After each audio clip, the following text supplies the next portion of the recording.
Nadie me ha querido como Cristo. Su fiel mano me trajo hasta aquí. Y cuando viejo esté y mis días contados serán, que se sepa que en ti solo mi gozo está.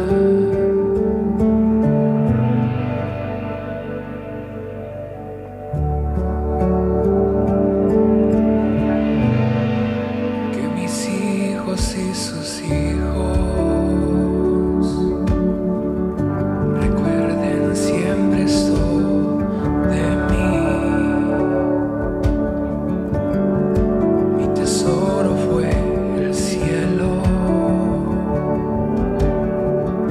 y fuiste todo para mí.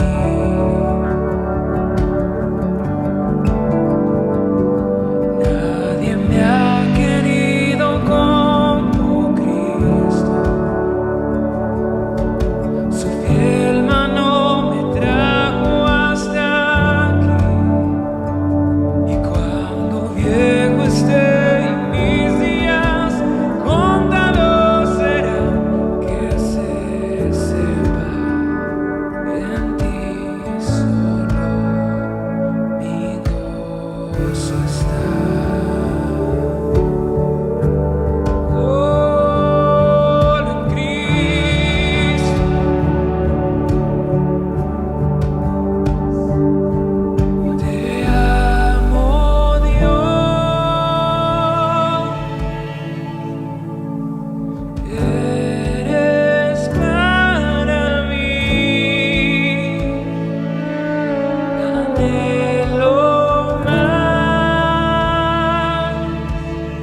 Dios te bendiga. Qué gusto una vez más estar contigo en esta temporada en que nos hemos estado viendo por este medio virtual. Deseamos que Dios siga bendiciendo y prosperando tu familia. El mensaje de hoy está basado en el libro de Esdras, capítulo 4, verso del 1 al 5, pero también, como está hablando de aquel grupo de exilados, peregrinos que regresaban y empezaban otra vez el renacimiento de la nación judía después de las décadas de cautiverio, ellos lo levantaron agarrados de las promesas de Dios, y por eso quiero leer también una promesa que fue dada precisamente a estos peregrinos para que encontraran su fortaleza en Dios. Y así como nosotros también necesitamos esa fortaleza, me pareció apropiado usarlo. Vamos a leer Esdras del capítulo 4, del 1 al 5. Dice así la palabra de nuestro Padre. Dice: oyendo los enemigos de Judá y de Benjamín que los venidos de la cautividad edificaban el templo de Jehová Dios de Israel, vinieron a Zorobabel y los jefes de casas paternas y les dijeron: edificaremos con vosotros, porque como vosotros buscamos a vuestro Dios y a él ofrecemos sacrificio desde los días de Esar-Ardón, rey de Asiria, que nos hizo venir aquí. Zorobabel, Jesúa y los demás jefes de casas paternas de Israel dijeron: no nos conviene edificar con vosotros casa a nuestro Dios, sino que nosotros solos le edificaremos a Jehová Dios de Israel, como nos mandó el rey Ciro, rey de Persia. Pero el pueblo de la tierra intimidó al pueblo de Judá y lo atemorizó para que no edificara. Sobornaron además contra ellos a los consejeros para frustrar sus propósitos todo el tiempo de Ciro, rey de Persia, y hasta el reinado de Darío, rey de Persia. Entonces, quisiera leerte ahora la promesa que vamos a ver más tarde. Está en Isaías 41:10, es muy conocida, muy animadora. Dice: no temas, porque yo estoy contigo. No desmayes, porque yo soy tu Dios, que te esfuerzo. Siempre te ayudaré, siempre te sustentaré con la diestra de mi justicia. Vamos a orar. Padre amado, qué precioso es saber que tenemos al todopoderoso Dios de nuestro lado cuando anhelamos caminar una vida que te agrada. Te pedimos en esta hora, mira a mis hermanos y a mis amigos que están escuchando este mensaje en diferentes lugares, quizás hasta diferentes países, pero Señor, tú estás con ellos para bendecirles. Tú estás con ellos para guardarles por el poder que hay en el nombre de nuestro Rey Jesús.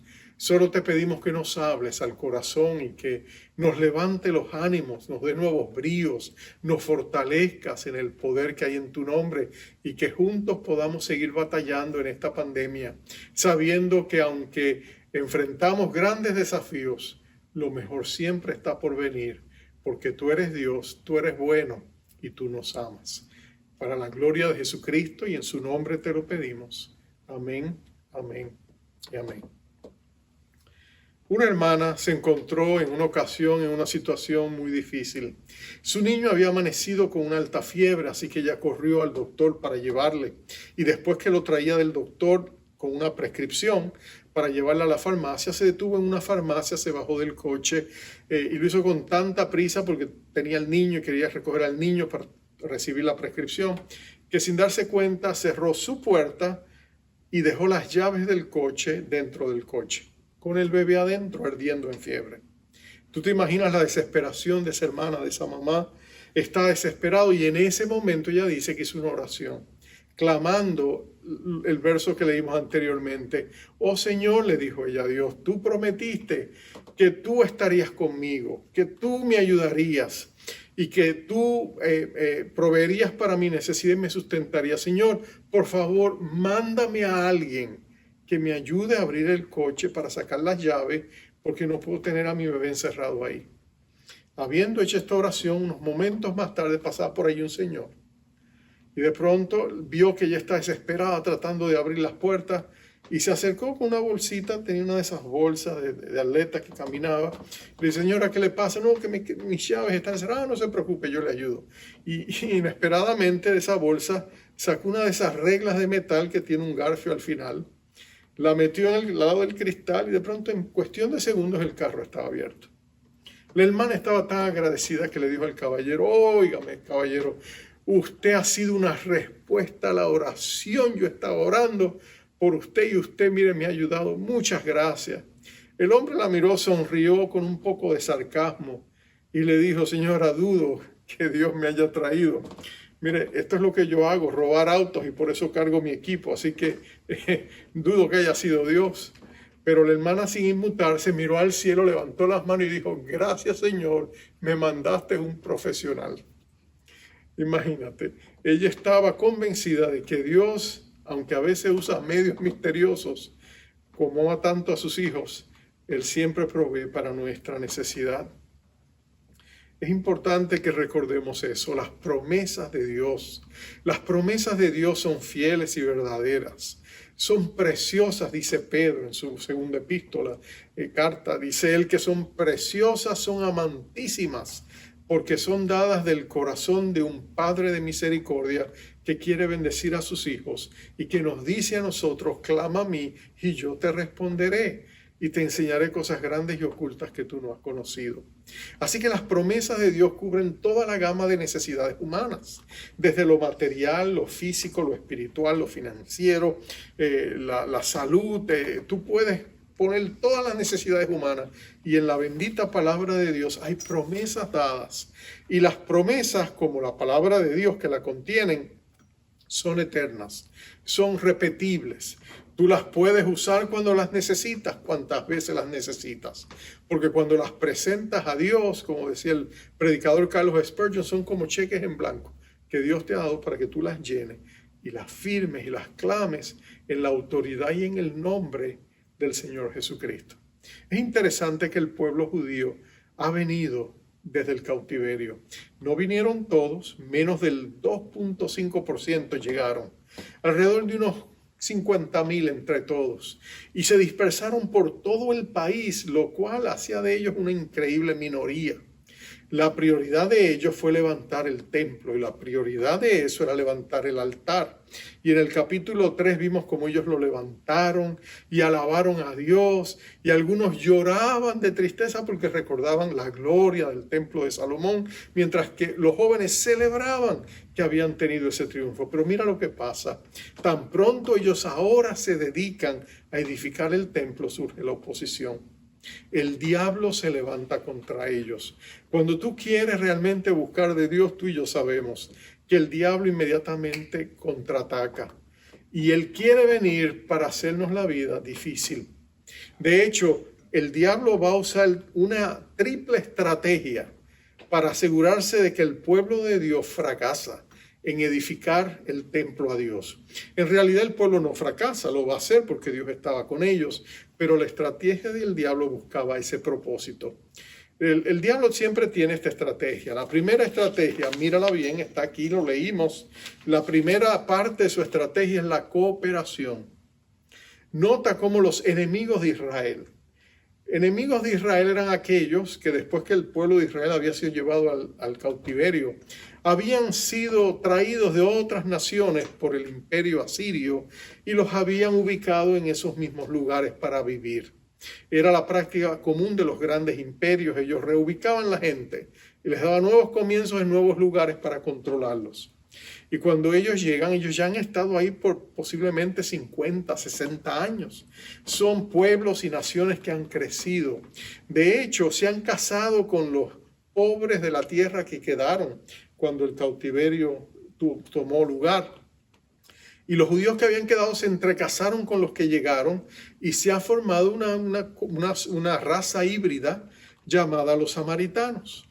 Y estos samaritanos, estos son las semillas, el pueblo naciente de lo que sería el pueblo samaritano que encontramos en los evangelios. Pero nota esto, esta gente inmediatamente ven a Israel como una amenaza, porque levantar la adoración verdadera para ellos era una amenaza. Así que ellos inmediatamente deciden intervenir. Ellos son mucho más numerosos que el pueblo de Dios, así que ellos vienen y lo primero que hacen es ofrecer cooperación. Les dicen, mira, nosotros queremos ayudarles a edificar el templo a Jehová Dios porque nosotros también adoramos a Jehová Dios. Y ellos tenían razón en parte. Ellos adoraban a Jehová Dios, pero también adoraban a todo un panteón de dioses, porque ellos eran, politeístas. Ellos adoraban no solamente al Dios que ellos sabían tenía posesión de toda esa localidad, como ellos pensaban, que había sido el Jehová, el Dios de Israel, el que tenía preeminencia en esa localidad. Pero ellos adoraban a otros dioses. Pero nota esto, ellos quieren y ofrecen su cooperación. El pueblo de Israel no puede aceptarla. ¿Sabes por qué? Porque si ellos aceptaban esa cooperación, iba a venir con otras motivaciones ulteriores. Lo primero era que ellos iban a absorber al pueblo de Israel porque eran menos. Lo segundo, ellos iban a controlar la obra, iban a traer sus recursos, ellos iban a decidir cómo se hacían las cosas. Y peor aún, ellos iban a mezclar su adoración politeísta con la adoración del pueblo de Dios, que está volviendo, buscando a Dios con todo su corazón y que quiere realmente restablecer y el renacer de la nación y de la adoración verdadera en medio de su pueblo. Así que ellos no lo pueden aceptar, pero el diablo lo hace. El diablo siempre trata de ayudarnos. Cuando tú sabes que el diablo te está ayudando, tú sabes que las cosas no deben estar bien ni van para buen lugar. ¿Cuántas veces nosotros hemos visto muchachos o muchachas jóvenes de la iglesia que se enamoran de jóvenes inconversos, entran en yugos desiguales y ellos dicen, bueno, estaba buscando una pareja, apareció, pero no tienen al Señor? Inmediatamente tú sabes que el diablo está ayudando, pero en realidad su motivación no es esa. O como cuando tú ves a cristianos que de pronto el mundo los empieza a traer y se ofuscan y caen en el materialismo o en tantas otras cosas y de pronto se olvidan de su amor y de su fe. Y de pronto aquella fe ferviente se va apagando, el fuego que había en sus corazones se va apagando. Y de pronto ellos se dan cuenta, cuando abren los ojos, que aquella balsa que estaba tan cerca de la orilla ahora está en alta mar, porque el diablo los ha ofuscado y el diablo los ha llevado. Ten cuidado con la cooperación que el enemigo viene cuando viene a tentarnos, a ofrecernos su ayuda. Lo segundo que ellos hacen rápidamente es la intimidación.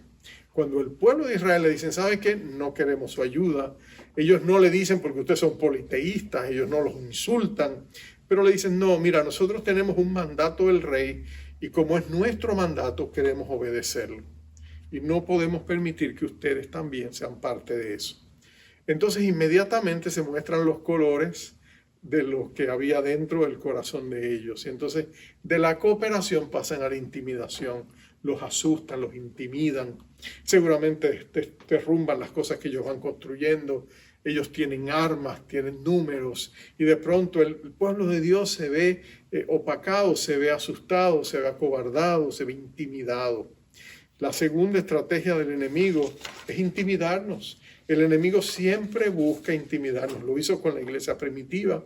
Tan pronto los apóstoles empezaron a predicar el evangelio y la iglesia se hace pública porque sale de las casas donde predicaban y toman las calles y empiezan a predicar el evangelio. ¿Tú sabes qué es lo que pasa? Ellos inmediatamente, el mundo religioso de los judíos, el Sanedrín, el liderazgo judío, se levanta contra los líderes, los arrestan, los meten en la cárcel, inmediatamente intentan intimidarlos, les prohíben que hablen de Jesús. Y tú sabes cómo responde la iglesia. Pedro y Juan le dicen, nosotros tenemos que obedecer a Dios antes que a los hombres. Y cuando sale en el capítulo 4 del libro de los Hechos, ellos se van al aposento alto y allí oran a Dios. ¿Y qué piden? Señor, mira sus amenazas, dicen ellos, pero danos de nuevo valor para predicar el nombre de Jesús y derrama tus milagros, tus señales, tus portentos, para que la iglesia pueda crecer. Y Dios les escucha y ellos salen más que vencedores porque el Señor está con ellos. Pero la estrategia del diablo fue intimidarlos. Cuando eso no funcionó, si sigues leyendo el capítulo más adelante, en el verso 8, dice, Rehum, canciller, y Simsai, secretario, escribieron una carta contra Jerusalén al rey Artajerjes. La tercera estrategia del diablo es legislación. Primero cooperación, luego intimidación y luego legislación. Ellos buscaban el apoyo de los reyes porque eso les daría a ellos éxito duradero. En otras palabras, con la ley de su parte ellos podrían decir, mira lo que está pasando, y así van a ser las cosas de aquí en adelante. Así que ellos, y si sigues leyendo, vas a ver que ellos siguen escribiendo a gobernadores, a oficiales, a reyes en Persia, en Babilonia, en todos los pueblos que ellos quieren intimidar. Entonces ellos deciden contraatacar al pueblo de Dios contra eso y van a detener la obra por un tiempo. Van a pasar varios años y el pueblo va a crecer frustrado porque ellos van a ser temporariamente exitosos en dilatar la obra de Dios. Ahora, ponte tú en los zapatos de este pueblo. Aman a Dios, quieren servirle. Dios les ha llamado a edificar su templo. Ellos tienen una encomienda sumamente importante, el renacer del pueblo de Dios, de la comunidad, de la asamblea de Dios. Es importante que el pueblo volviera a estar allí porque acuérdate, el Mesías estaría por venir y necesitaba la nación de Israel y necesitaba ese templo donde él se presentaría. Entonces ellos tenían una noble e importante y vital encomienda. Entonces, ¿cómo responden ellos? Bueno, yo no tengo duda de que la Biblia nos dice que Dios va a enviar 2 profetas para ayudarles. Uno es Zacarías, el otro es Ageo. Que en momentos claves, en medio de las luchas que el pueblo tiene, les van a infundir palabras de aliento y de fortaleza por medio de la revelación y la profecía que Dios va a dar a ellos para el pueblo de Dios. Pero ellos también tenían algo también muy valioso y eran las profecías que se habían dado mucho tiempo antes inclusive que la nación se fuera al exilio. Décadas, muchas décadas antes, Dios ya había inspirado a sus hombres, a Isaías, a Daniel, por ejemplo, para darle ánimo al pueblo de Dios, porque sabía que estos tiempos vendrían. Así que las palabras de Isaías 41:10 son palabras que fueron dadas expresamente para el pueblo de Dios frente a estos desafíos de la construcción. Y yo quisiera que lo miráramos rápidamente y brevemente. Mira lo primero que Dios le dice: no temas, y le promete estar con ellos. No temas porque yo estoy contigo, lo dice personal. Dios promete su presencia. La respuesta de Dios a la intimidación es estar en el lugar secreto con Dios, es saber que Dios está con nosotros. Cuando tú y yo tenemos ese sentido de la presencia de Dios, podemos ser valientes ante cualquier foro o rey o funcionario ejecutivo del gobierno o ante aquellos que buscan intimidarnos. Pienso en Elías diciéndole al rey Acab: el Dios en cuya presencia estoy dice que no lloverá aquí por 3 años. Acuérdate que es la presencia de Dios lo que le infundía a él valor, fortaleza.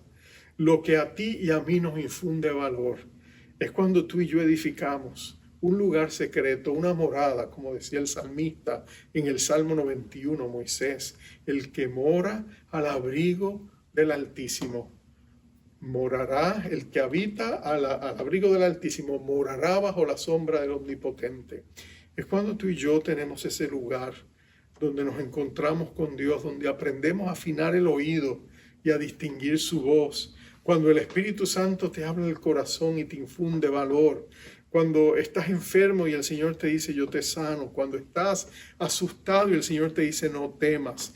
Cuando sientes que el mundo se te está cayendo encima y el Señor te dice estoy contigo. Cuando estás en medio de la tormenta, como Jesús en el bote y el pueblo, los discípulos asustados, y el Señor le dice no teman, y reprende los vientos y causa bonanza.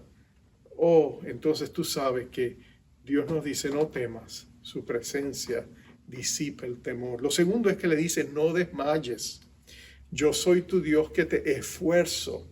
En otras palabras, decir el Dios que te doy fuerzas, el Dios que te doy poder para poder enfrentar. La palabra desmayar significa quedarse sin fuerzas. Significa quedarse sin fuerza al punto en que a veces se pierde hasta la conciencia. Eso es desmayar. El pueblo desmayaba. Daniel se los había prometido en Daniel 9:25, describiendo el tiempo de ellos en ese momento, en el futuro profético de la nación. Hablando desde entonces, Daniel le dice que el templo se edificaría en tiempos angustiosos. En ese momento ellos tenderían a desmayar. se debilitarían sus manos. En el hebreo ese es el sentido que es. Desmayar es cuando se te debilitan las manos, cuando tú te rindes, cuando no quieres seguir. Pero mira esto, Dios envía a sus profetas, ellos le dan ánimo, animan su fuerza, le dicen no desmayen, no se rindan, sigamos adelante, porque Dios nos va a dar la fortaleza. O déjame decirte, Dios tiene todo el poder del universo. Su poder es incalculable, es infinito. El poder de Dios para sustentar a todo el universo es vasto. Mira el vasto espacio sideral, mira las galaxias, mira el telescopio Hubble y todo lo que nos muestra esas grandes galaxias, todo lo que el universo constituye. Bueno, todo eso es sostenido por el poder de Dios. Él fue el que creó todas las cosas, Jesucristo, el arquitecto de la creación del Padre, la palabra de vida, que el agente creativo fue Jesús, la palabra de Dios. Y nota, Él mismo es el que te dice, no desmayes, yo te voy a dar las fuerzas. Si estás pasando por momentos donde tú sientes que te has quedado sin fuerza, cierra tus ojos por un momento y dile, Señor, empodérame, fortaléceme, dame tus fuerzas, te necesito. Y si tú crees que Dios es Dios, entonces el mismo Dios que alimentó a Elías de la boca de los cuervos, el Dios que hizo multiplicar el aceite y la harina de las tinajas de la viuda, el mismo Dios que pudo alimentar toda la nación de Israel en el desierto con el maná, ese mismo Dios te dice, yo estoy contigo. Imagínate eso. Tercero, en la carencia, como decía, Dios nos promete su ayuda. Siempre te ayudaré. Dice Isaías 41, siempre te ayudaré. ¿Qué significa que Dios nos ayude? Bueno, significa que cuando tenemos necesidad, Él se presenta y nos da la ayuda que necesitamos. Siempre te ayudaré. Nota que cuando tú tienes a Dios de ayuda es mucho mejor que tener falsas ilusiones. No necesitamos un genio con 3 deseos concedidos cuando tenemos al Dios del universo y todas sus promesas en su palabra. Basta que descansemos en su amor, en su misericordia y clamemos sus promesas. Y cuando lo hacemos, Dios provee para su pueblo. Y Dios va a proveer para este pueblo exilado. Va a proveer de sus abundantes riquezas en gloria. Finalmente, Él dice, siempre te sustentaré. O como dicen otras versiones, siempre te sostendré. En el momento del tambaleo, Dios nos sustenta. Eso es lo que nos está diciendo, Dios nos sostiene. Como cuando aquí en Nueva York vamos en el tren y de pronto hay una parada súbita y buscamos de qué agarrarnos, ¿no? Y tú sabes que hay unos tubos metálicos que van en el tren y unos artefactos de donde agarrarse. Bueno, tú y yo buscamos mantener el balance. Bueno, Dios te dice, yo te voy a sustentar, yo te voy a sostener, yo obraré a tu favor. Entonces mira esas promesas para este pueblo del exilio. Qué glorioso es nuestro Dios. Recuerdo la historia de un pastor que había predicado un mensaje y en la congregación había habido un joven que quería hablar con él, pero el pastor tenía que salir corriendo para tomar un tren porque iba al siguiente pueblo, ciudad a predicar. Y entonces el joven lo siguió hasta la parada del tren. Y cuando estaba en la parada del tren le dijo, pastor, ¿le puedo hacer una pregunta? Yo le escuché, oh sí, te reconocí en la audiencia. Le dijo el pastor, ser cristiano es tan difícil, siendo joven y soltero. Yo quisiera sostenerme, pero yo no puedo. ¿Qué me dice? ¿Qué puedo hacer? Entonces el pastor le dijo con mucha sabiduría, ¿tú quieres sostenerte y agradar a Dios? Y le dijo, sí, pastor. Le dijo, dame tu mano. Y él le puso su mano abierta. Entonces tomó un esfero y le dijo, se lo puso y le dijo, páralo en tu mano. Le dijo, no se queda, pastor, se cae. Le dice, no se queda. Le dice, entonces mira cómo yo lo hago. Tomó la pluma, la puso en su mano, la tomó con 2 dedos y la sostuvo y le dijo, ahora se sostiene. El joven le dijo, pues claro, pastor, porque usted la tiene agarrada con los dedos. Y le dijo, bueno, tú eres ese esfero, tú eres ese lápiz, esa pluma. Deja que sea la mano de Dios quien te sustente. Cuando tú tratas de hacerlo por tus propias fuerzas, te caes. Pero cuando Dios te levanta y te sustenta, tú puedes sostenerte porque somos guardados por el poder de Dios, por medio de la fe. Y eso es lo que el mismo mensaje le estaba dando Dios a su pueblo. Yo tengo todo el poder para sustentarte, para sostenerte. Nadie como Jesucristo, nuestro Rey de Gloria, para sostenernos en los momentos más difíciles de nuestra vida. Nadie como el precioso Salvador, nuestro Rey Jesús, para darnos las fuerzas que necesitamos. Cuando tú sientes que ya vas a desfallecer, cuando tú sientes que ya no te puedes quedar de pie, nadie como Jesucristo para poner su hombro sobre tu brazo y levantarte y sostenerte. Eso fue lo que Dios hizo con el pueblo de Israel. En medio de la oposición, Dios le sustentaría. En medio de la prueba, Dios le proveería. En medio de la prueba, Dios le daría fuerzas, le daría valor, porque su presencia le traería descanso y paz. Esa es la promesa que Dios nos da. Estamos saliendo de nuestra pandemia.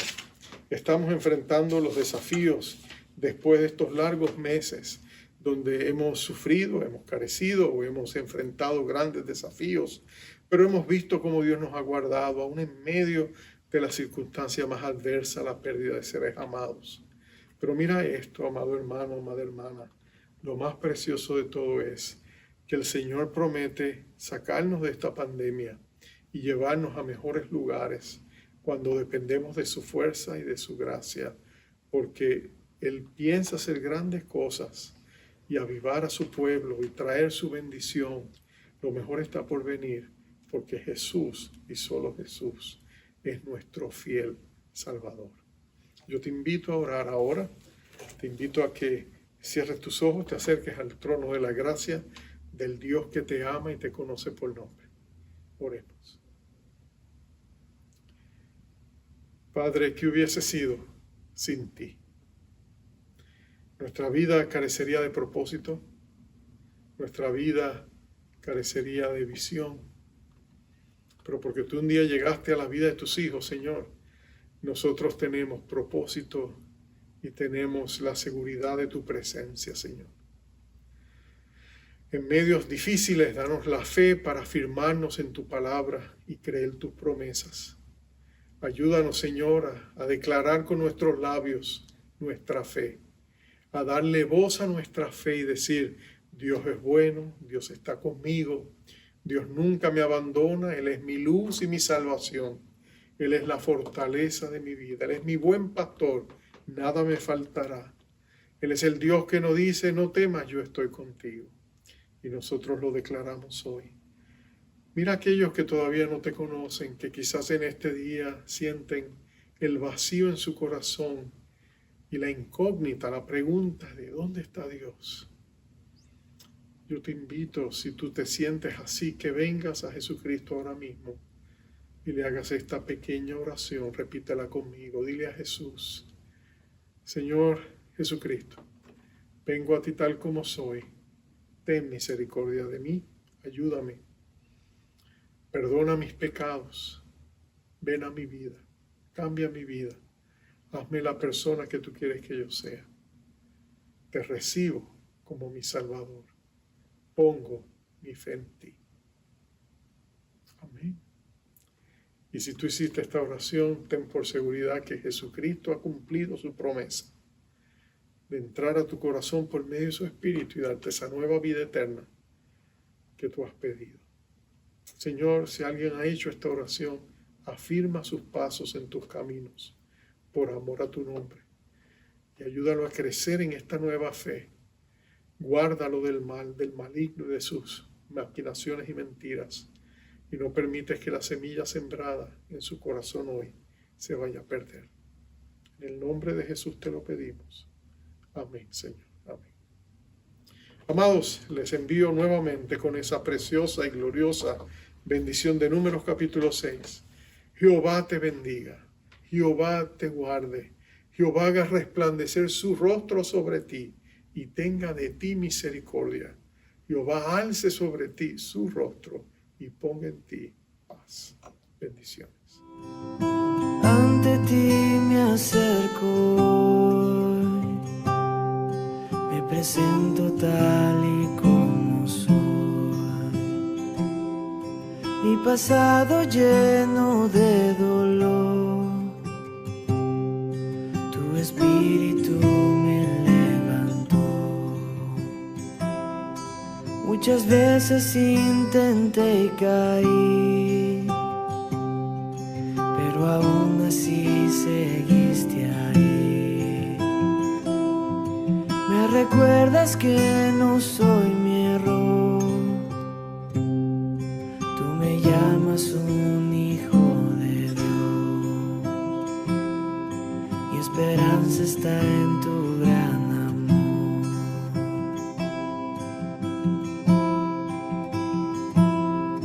Tu gracia triunfa sobre el juicio, más grande que el pecado. Tu amor no tiene fin, tu bondad, Dios, me lleva a arrepentirme a tu corazón,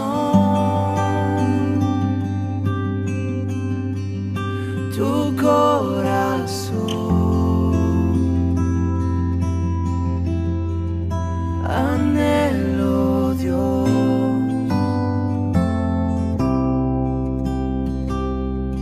pareciera ser que un pecador no pudiera recibir perdón,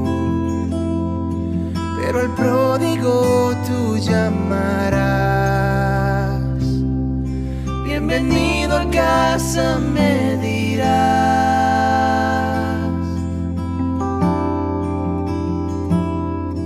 Tu gracia triunfa sobre el juicio, más grande que el pecado. Tu amor no tiene fin, tu bondad, Dios, me lleva a arrepentirme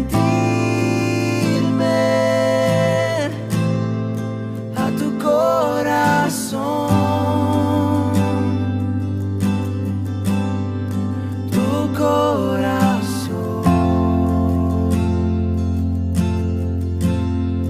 Anhelo, Dios, solo a Cristo yo me rindo, todo se lo entrego a Él, para siempre en Él confío, a su lado vivo.